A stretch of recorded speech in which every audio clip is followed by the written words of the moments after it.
Tim, stage 4. I'm hanging on the edge of my seat. We've introduced Amerigold. This Amerigo, like who is after who America is named after. What?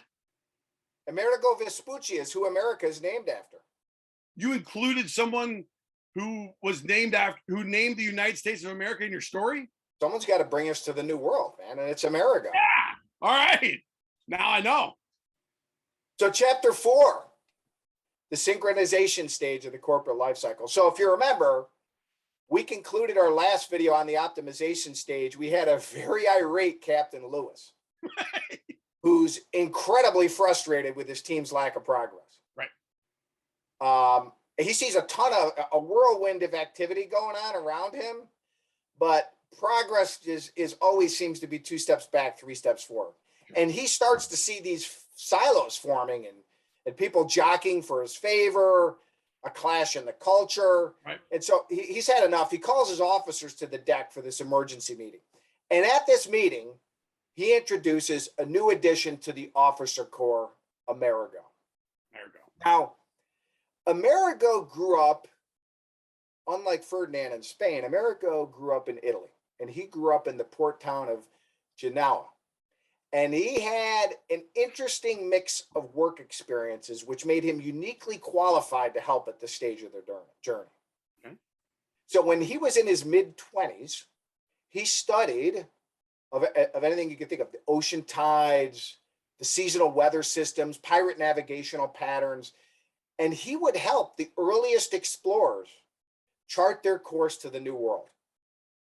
And it was in this capacity he got to know many of the explorers and investors who provided the financing for these voyages. By the time he got to his early 30s, he was offered a position with one of the largest investors of these seagoing expeditions. It was the Bank of St. George. And in this role, acting on behalf of his investors, they were the customers of the bank, right? He would help shipwrights best allocate the funding to the different systems of the ship.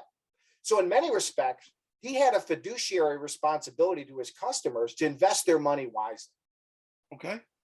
So he spent a good chunk of his career studying the ocean, and he was well positioned to understand how to best allocate those investments to the different systems on the ship. Okay, nice. Because he knew not only what those systems had to endure as they traversed the ocean, but also how they had to work together. Mm. But Renick, it was when he reached his early 40s, he got back to what his lifelong dream was. He always wanted to be a coach and lead teams on the water. Now, unlike Ferdinand, it wasn't sailing the open ocean that was ever a dream for him. He always wanted to coach the town's rowing team. Rowing was just coming of age at this point. Okay. So he finally got that job, and he realized beyond understanding the seas and where to invest your money when building a fast boat, you had to build a culture where people were motivated to contribute and play a valuable role in something larger than themselves. And this was his passion. He loved the camaraderie. He relished in the opportunity of helping others realize their full potential as a member of the rowing squad. So as Lewis is introducing Amerigo's background, Amerigo, you can imagine, is flashing back at these 3 chapters of his life and reflecting on the sheer serendipity of these 3 experiences. Mm. But he quickly snaps back to it when Lewis publicly shares the expectation that he has for Amerigo. Amerigo, you're responsible for helping the crew chart their course to the new world and accelerate the speed of our grace to meet our ambitious arrival goals. So immediately following the announcement, Amerigo brings the 3 teams together. He reinforces Lewis's message of teamwork and unity and encourages to think from not the inside out, but the outside in, based on the demands of the rough ocean tides, the expected weather systems. So at the end of the day, he brings all the teams together, celebrates their bravery, their accomplishments, and challenges to think more broadly, beyond the functions of their ship. They come together, they chart their course to the new world, and they identify every known obstacle along the way. They brainstorm ways to harmonize the ship's systems to overcome each obstacle, from the weather forecast to the wind conditions, the seasonal tide flows, the pirate navigational patterns, in which with this blueprint, they begin to rebuild an interoperable set of sails, armaments, and a hull configuration, which would not only work together, but sail effortlessly and with very little friction against the rough ocean seas. Love it. And now you have everyone focused on the same set of goals.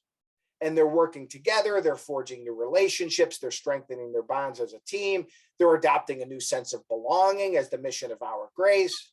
They're synchronizing. They're synchronizing. And now dawn is breaking on their 121st day at sea. And Amerigo emerges from his sleeping quarters to see the outline of the new world off in the distance. Yes, And he calls the entire crew to the main deck. And you can imagine the excitement. They're all embracing in great joy and celebration. And as the ship docks, who do you think Ferdinand is looking for? Diego, Gabriella, Jorge, and Jingo, the original crew. Sure. They've been with him since the beginning. Sure. So he asked them to meet him at the bow of the ship, and he's got tears in his eyes. Right. He's thanking them for their steadfast loyalty over the journey. They're all collectively recounting their time building and sailing our grace. They're laughing, they're crying at the incredible ups and downs of their journey. And here they are, they have their arms wrapped around each other, and they're walking off our grace the last time together. And who comes up running from shore but Amerigo?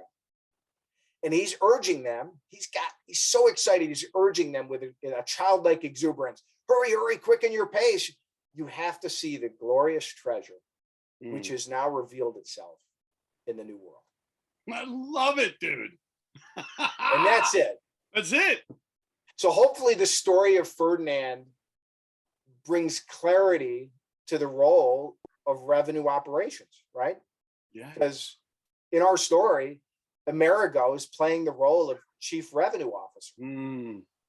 And his foremost responsibility is to align and integrate the teams and the systems and the processes to reduce the friction of the ship as it accelerates across that vast ocean and accelerates its time to achieve its ambitious goals. I love it, man. I love it. Very, very, very well done. Very well done. And perhaps you can relate, Renick, to certain aspects of the story. I mean, yeah. The organizations you've been in the past, why silos exist. Oftentimes we invest at that stage, we invest a lot in different systems. And sometimes we're over-invested in these systems, none of which are well harmonized or working well together. And it creates a really poor experience for our buyers along the buyer journey. Well, I'll be candid with you. As I'm thinking about all these 4 stages and the last stage, synchronization, I would say that I can't identify with what it's like to go to the new world and get the treasures, right? I've been stuck in either phase 1, 2, or 3, never gone to phase 4. And, it's compelling, man. It's, I can imagine what it would be like to come off the sea and the ship and onto the land and have the treasures revealed. But I can't say from personal experience that it's actually happened.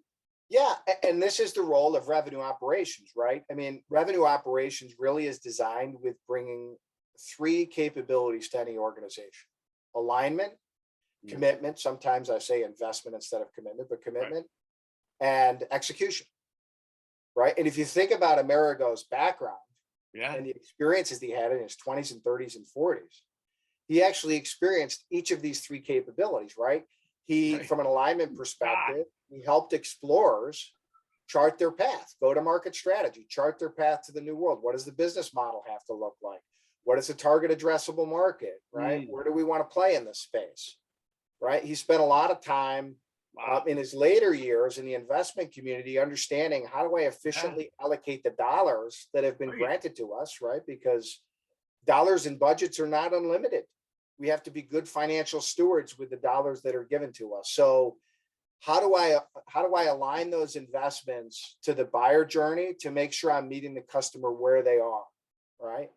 And in the latter stages of his career, he actually led teams, and he recognized that you can have the best strategy and the best assets within your organization, but unless you know how to build a great culture and motivate teams and help them execute and learn and continuously improve, you're not going to get very far either. And it's not any one of those. It's the combination of all three of those capabilities that revenue operations has to bring to the table to make sure that they provide a frictionless experience with the customer, because that's the most important thing these days. It's not about features and functions. It's about how do you deliver great customer experience. Bravo, my friend. Very, very, very well done. I get it. I get it now. And it was a fantastic journey. I appreciate you sharing with me, and very, very, very well done. Thank you. Now I will say in closing, for those who've made this far, which is probably one of you out there at this point, we have a link to a free revenue operations assessment you can take to see how you compare to other, let's call them ships at seas, right? Let's do that. And understand what obstacles might be preventing you from reaching your treasure in the new world. It takes no more than 15 minutes, and it's designed to help you do exactly what Amerigo did with Our Grace. Chart your best path to profitable and sustainable revenue growth. So just click on the free RevOps assessment up here in the right-hand corner, and it will take you to a quick video introduction, and you can find the link. And lastly, if you like the story, give it the thumbs up. Please share it with someone who you think might benefit from the story of Ferdinand. We thought it was Renick and I thought it was a neat way to bring revenue operations to a lot of people who, frankly, maybe a little bit like Renick and I are a little bit bored by the actual business life cycle itself. So from the team here at Growth Sigma and on behalf of Renick and I, we wish you calm seas, favorable winds, and a little bit of outside in thinking on your journey. Well done.